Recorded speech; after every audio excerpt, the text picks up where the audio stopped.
As a non-believer in university, I wanted to refute Christianity.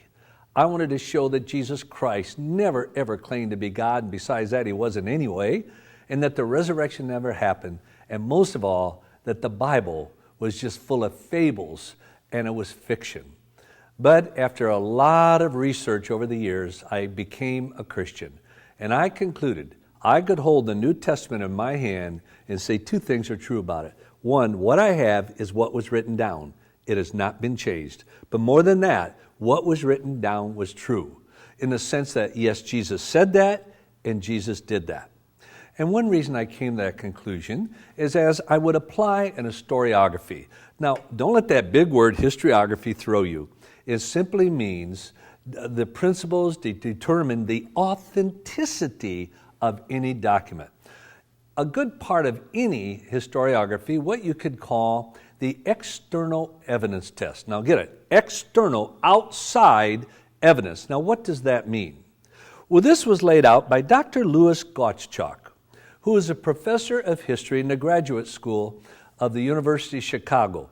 He wrote a phenomenal book called Understanding History. And one reason why I like the book, it's very profound, and yet it's written in such a simple way. And understand it has been reprinted, Understanding History. And Dr. Gottschalk said, conformity or agreement with other known historical or archaeological facts is a decisive factor in determining the credibility, reliability of a document. Now what does that mean? It means this. Is there material totally apart from the material, the resource that you're examining, that confirms the inner testimony? In other words, like the Bible, the New Testament. Is there literature? Is there history?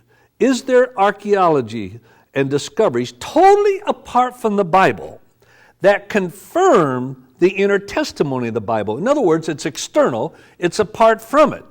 In literature, in history, in archaeology, going back to the same time and all, that confirms the inner testimony. That's called the external evidence test.